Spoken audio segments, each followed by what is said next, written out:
L'Angleterre est en demi-finale, ils ont battu les Suisses au tir au but. Exactement, après un match nul, un but partout. Au bout de la prolongation, donc séance de tir au but, c'est Alexander Arnold qui a marqué le tir au but victorieux. Mbolo avait ouvert le score durant la deuxième période. Puis Saka lui avait répondu, un match qui était plutôt équilibré. Quoique les dernières occasions étaient plutôt suisses. Il y a eu cette barre équerre, en tout cas sur un corner direct tiré par Shaqiri qui aurait pu faire mener définitivement son équipe. Il y a eu 2-3 arrêts déterminants de Jordan Pickford également dans la prolongation, mais ce sont les Anglais qui se sont qualifiés. Finalement, Jérôme, ok, à la fin, il y a eu un petit mouvement suisse d'avantage ressenti, mais on ne peut pas dire que le match nul soit illogique. Léger. Oui, non, mais je veux dire, le match nul, on aurait pu le pronostiquer même avant. Pour le coup, Shaqiri, il manque de marquer le but de l'Euro. Corner direct volontaire, parce que parfois c'est involontaire. Là, il est volontaire au premier poteau, ce qui est très rare. Elle tape l'équerre. Et puis après, Jérôme, c'est la loterie, bien sûr. Et puis après, évidemment, vous connaissez mon bouton aussi. J'aime bien faire tilter les gars autour de la encore table. une fois, comme les Français hier, sans faute des Anglais, c'est-à-dire que ça se bosse un petit peu, j'imagine aussi. Ils ont été tirés quasi parfaitement sur les Anglais. Donc voilà, bravo, grande maîtrise technique. C'est-à-dire que le point commun entre les deux matchs, Olivier Bossard, c'est que les deux pénaltys mal tirés sont tout de suite sanctionnés. Tous ceux qui sont très bien tirés, ça fait but.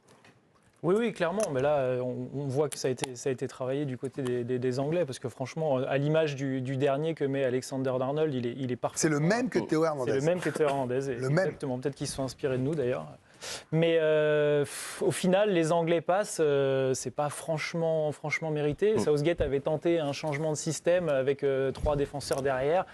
C'était pas folichon. Et ce qu'on voit, moi, il y a quelque chose qui me frappe après les matchs, c'est que les attaquants, c'est compliqué. Mbappé, c'est compliqué. Harry Kane, c'est compliqué. Lukaku, c'est compliqué. Donc ça, c'est vraiment un enseignement de cet Euro-là. Raymond, un mot sur cette qualification anglaise. Vous allez presque me dire logique, je suis sûr, je vous connais. Mérité. Bien sûr. Voilà. Et mérité, c'est... oui, ils ont bien réagi, parce qu'ils ont pris le but, ils étaient... Ça, c'est vrai. Ils étaient à la rue, ils jouaient pas, il se passait rien. C'est vrai. Et ils prennent le but, et tout d'un coup, ils ont fait les 3 changements, et ils ont eu ce sursaut. Saka fait quand même un exploit, puis ils sont revenus à leur niveau. Comme en 8e, pareil. Ils sont pareils. Parce qu'ils ont du talent. En fait, ils se sont sauvés par leur talent.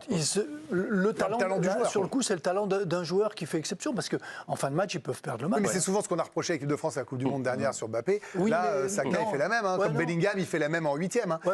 On pourrait tout à fait dire qu'ils ont un destin quand même aussi, eux. Oui, non, la différence avec l'équipe de France, c'est qu'ils n'ont vraiment rien. Ils n'ont pas d'occasion, ils n'ont rien du tout. Oui, mais ils sont ennemis comme nous. On en a quand même. On se qualifie au tir au but. Nous, on ne marque pas vraiment. Tous les championnats d'Europe et toutes les Coupes du Monde, il y a des équipes qui se qualifient au tir au but. Ça arrive, ça fait partie du lot. On en est à 3 prolongations sur les 3.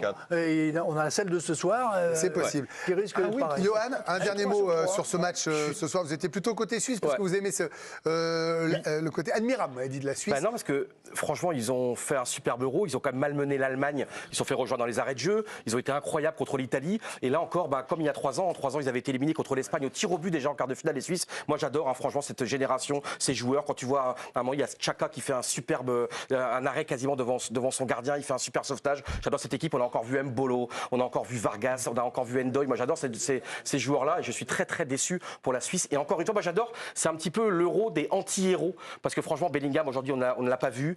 Franchement, à part Foden, on ne l'a pas vu non plus. Kane, on ne l'a pas vu. Franchement, c'est vrai.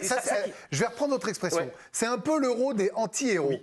Ben voilà, on fera pas mieux. Gardez ça. Et je suis très sincère. Je suis pas ironique. Bertrand Latour est avec nous après la stade de Raf. Oui, et juste pour vous dire, parce que Johan parlait des Suisses, c'est la 5e fois qu'ils sont sortis en quart de finale. Ouais. Ils n'ont jamais réussi à passer le cut d'un tournoi majeur. Et c'est l'équipe qui a le plus été éliminée à ce stade de la compétition des quarts de finale d'un Euro, d'une Coupe du Monde. Allez, 20h45, comment ? Le beau jeu ne paye plus. Le beau jeu ne paye plus. 20h45, voici l'indispensable des Bleus.